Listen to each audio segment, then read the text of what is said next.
This conversation is super important, and if you would like to learn and gain some helpful tips and advice on how to become a high-value individual, then keep watching. I am on a journey to becoming a better woman, a better individual, and I'm sure that's who we want to be, a better version of ourselves, and this is the top of it. I believe high value goes beyond what you look like, what you speak like, what you sound like, what you have. So let's say you have your own house or you have your own car, you've got a great job. These are high value traits and qualities and assets, but they are not the only thing that would make you durable and long lasting. Why I say they are not the only things or should not be qualified as the most important things is because, let me give you an example. Love and lust, right? When it comes to this subject of relationship, I would go for love over lust, because in love you can have lust and have attraction and have everything that is here. And that makes this shallow, that makes this lightweight. But this is heavyweight because it contains all of those other ingredients. They are all in here. That is why love would be more high value, a quality or a trait or a feature or characteristic that I would go for over just lust, because lust is fleeting. Love is long lasting. You see what I did there? So that is why I believe strongly that just your outlook is not enough it's not transient enough. It's not long lasting enough. Let me give you a list of things that I believe makes you a high value individual, right? So I'll start with the don'ts and then I will tell you the do's, or what it is and what it is not. So what high value is not? High value does not only mean packaging. I've talked about packaging in my branding videos from last year. I'd suggest you go on there, but let me pick out a thing or two that would be very valuable to this conversation. I would advise that you do a SWOT analysis of yourself, what you bring to a table, whatever table that you're taking this information for. It could just be for your general life and well-being. It could be for work, it could be for relationship, it could be for your friend circle, whatever, social, even spiritual. I always I always do a review of myself, an appraisal of myself. If I've gotten better at something, if I've gained a knowledge or a skill, it's just like a CV. Okay, this is a perfect example. You would put out your best foot. It would contain your skills, your abilities, your capabilities, because that's what the company is looking for, right? And if you don't have those qualities that they want, the requirements, they will not take you. Yes, they may take you because you went to a Harvard University, but because you went to Harvard does not mean that you're qualified. And that is why packaging is not enough. That is why education is great, but it's not the only thing that makes you a high value individual to work or to any table. Let's say you went to Harvard, but you haven't gained experience. Some companies would take you because of what your certificate, the branding of your certificate, but some other companies would be looking for experience over just your qualification.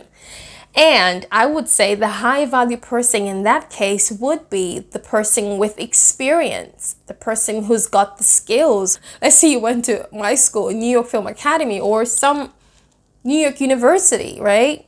And you have experience, or through your internship, you could list things that you had achieved, what you successfully, the team spirit and the team projects that you collaborated on and you facilitated or you worked on.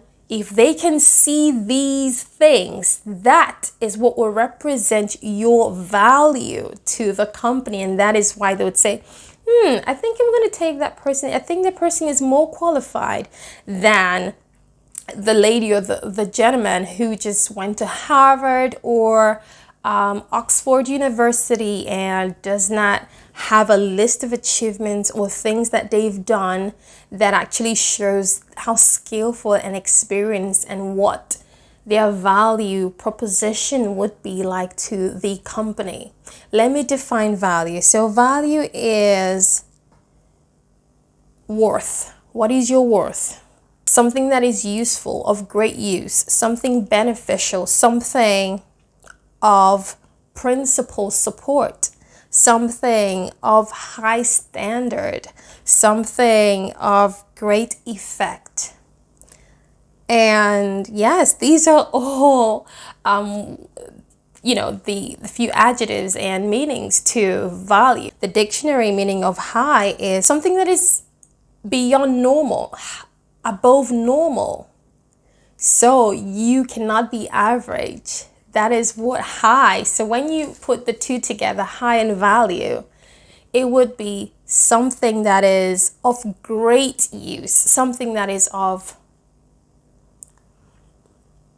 high demand, something that is rare, something of good quality over quantity, right? It is something that will be of notable standard. And yes, that is what high value is.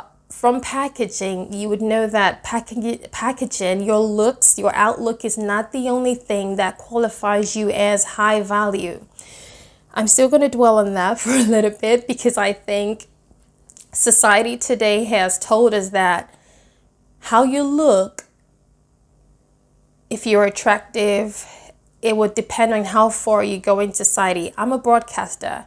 Yes, I've had, I think, more prettier people on a show with me, host a show with me, but I think what stood me out was how I could deliver. And that's what kept my job for as long as I was with it. Some people fell off along the way because at the end of the day, the bosses found out that this job is going to take much more than looking good. This job is it's going to take more than the tone of your skin. It's going to take much more than how you speak. It's going to take much more than that. And that is why you need to build some base. It's an internal influence, an internal worth that would speak externally. Being high value does not mean being expensive, having an expensive lifestyle, or being able to afford the expensive lifestyle, being luxurious. No, that's not what high value is. It might be for some people, but not for me. Just like outlook is not for me. I mean, it is part of it. It would communicate faster your value, but then what will retain you, keep you in that relationship, in that job, in that space, it would take much more than that. Having an expensive lifestyle, having your own house, your own car, your great job, being able to afford the finest things of life, that is not the best meaning of high value. Because high value would also test you at some times. High value would test you. It would test your staying quality. For me, high value is about the staying power. It is what outlives you. It is about impact over impression. Beauty is fleeting, but substance, virtue is not. It outlives you. The reason why marriages and relationships crash today is because people don't even know why they're in a relationship. They just go for the outlook. Oh my gosh, she speaks so great. Ooh, let's do this. No. After the speaking, after you've gotten used to the speaking or to her beauty, to her body, or to his money, what else is there? What else, honey? There has to be something that keeps you Is it that you're intelligent? Is it that you're kind? Is it that you're caring? Those are high value traits and qualities. And next, having unrealistic standards, especially for us, not just especially for us ladies, for men especially, does not make you high value. Playing hard to get does not make you high value. Putting a crazy price tag on yourself does not make you value or high value, because like I advised in my branding video, learn to do a SWOT analysis of yourself. You would find your strengths, your weaknesses, your the threats to you, to your value, and you would find out the opportunities, because that's what SWOT is about: strength, weakness, opportunities, and threats. Do that SWOT analysis of yourself as an individual, or of your CV, if that's the professional table you're going to, or of you as a woman or man going into a relationship. What are you bringing to the table? Is it just dinner? Is it just sex? Is it just ha ha ha? What is it you're bringing? Is it just your good looks? No, that is not high value. No, absolutely not. That's valuable, but it's not high value, honey. No, it's not. There has to be more to you. Are you caring? Are you nice? You don't have to be friendly. I would not, make that a law. Being friendly is a high value thing. No, I mean, it's valuable. It's very cool. But are you nice to people? Is your word your bond? Are you genuine? You have to ask yourself those questions when you do the SWOT analysis of your character or your professional career, and so on and so forth. Having unrealistic standards does not make you high value. So when you do the SWOT analysis, that will tell you what level you're on, and then where you need to build on those weaknesses and how to build on it, what to work on. Just like the high street goods, when you go to a high street or high fashion store, a retail store, if you notice, there are different shelves. There are shelves for on sale items. Even online stores, there are on sale items and deals. There are just affordable items, and then there are the luxurious items or the expensive items that they put away for those who can afford it. So honey, don't be panicking. Oh, I'm panicking. Don't panic because people cannot afford you. If you are high value because you bring so much to the table and you're making people insecure about themselves, don't panic. That is why you're high value, because not everybody should be able to afford you. You don't go to the store with 20 pounds and want to buy a Louis Vuitton. Nah, c'est pas possible. No, c'est pas possible. You will buy what you can afford, except you want to steal, rob, or lie, or be fraudulent to get what you cannot afford. And in that case, you will still lose the high value thing because you cannot maintain it. High value is beyond affording. It is more about retainership. It is about what keeps it. Now, let me do a brief SWOT analysis. Let me give you some headings and categories by which you can do the SWOT for yourself, okay? On the what do you bring to the table analytical form. Personality. What kind of person are you? Are you reserved? Are you this? It could be good or bad. You just have to know how to use it and how to channel it, okay? And then, are you presentable? I'm not saying looks are bad, but are you making yourself presentable? So you have to put in more effort to being presentable. When you go for a job, you don't wear a shirt or something that has an odor. You have to have washed it. You have to have maybe dry clean it, put some perfume, and if you cannot, just use a good detergent so the smell is not a bad one. It is a good scent to it. It is a clean air, fresh air. They can just breathe normal air. Do you clean your mouth? Are you a tidy person? So presentation is beyond just the outlook, because your internals will also reflect on the outside, which might ruin your presentability. Okay, so take note of that part. Are you learned? Or like some people would say, are you learned? Are you educated? Even if you didn't go to school or go to higher education, university, or master's or post, doctorate, whatever it is. Have you taken some free courses? Have you taught yourself? Some people are self-taught. So high value here is a reflection of what you've put into yourself, the investment that you've made in yourself, not just the one that your parents made by sending you abroad or sending you to a great school, boarding school, or providing you with the biggest TV. You have your own room from age 2 or something. No, that's not what, or you eat the best food, you go to the best restaurants. No, it's about the efforts that you have put in to make yourself what you want to be. Another is skillful. I'm all about skillfulness, because your degree does not tell me so much about, it tells me a little about who you are, but it's not the most convincing factor for me. I need to see your skills in as proof. I need to see you in action. I don't know, I just need to feel the essentials of that degree in you.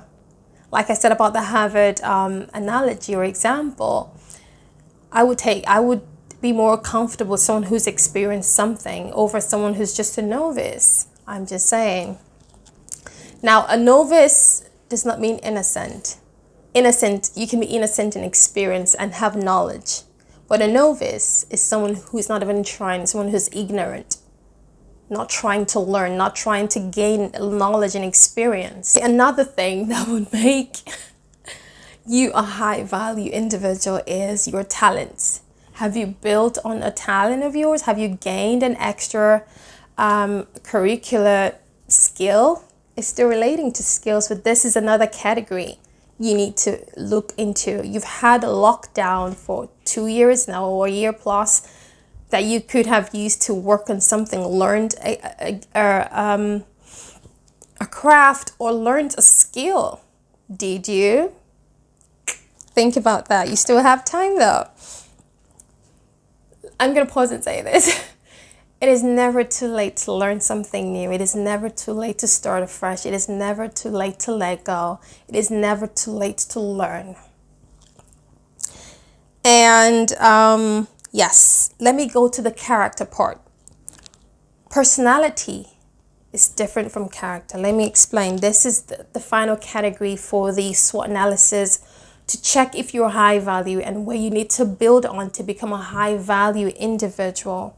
Woman, man, boy, girl, whatever table.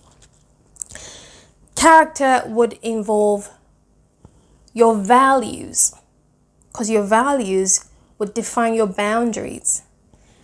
As a godly person, as a Christian, I don't want to be lying. I don't want to be doing things that will flaw my relationship with God, flaw my conscience, and make me not sleep well at night. I don't want to be doing that. I want to be honest. I want to be an honest person. Are you an honest person? These are things, these leader character traits would promote you to being a high value individual, and people would seek after you. You'll be highly sought after. Are you kind? Are you caring? Are you forgiven? I talked about letting go, why I don't retaliate from my from the episode 2 of becoming. Are you forgiven? It shows that you're mature, and it shows that you're a better person, you're a bigger person when you forgive and let go, even when people don't ask you for forgiveness. Are you nice? Are you family oriented? That's big for me. Let's say relational now. I would not want to be with someone who is not good around kids or is not learning or trying? Are you positive? Ooh, nobody likes a negative person. Come with your whole negative energy and then you ruin the vibe and you just poop the party. No. Are you responsible? Can I trust you? Are you loyal? Are you a cheater? Are you an unfaithful person? Are you a liar? These are the traits you don't want. I hope this has helped you as much as it has helped me. And this is a journey. You don't have to get it all in one day or at once. Take it one step at a time. And I'm pretty sure you'll make it, okay? Just to crown this whole subject matter up, make efforts to becoming a high value person. I would rather be the person that made efforts than the person that did not try at all, whether it's in a relationship, whether it's for my family, whether it's for my friends, whether it's for my job or an application or a deal, a project, a schoolwork. Okay? Efforts will stand you out and stamp your presence as a high value individual. Thank you for watching. I'll see you next time.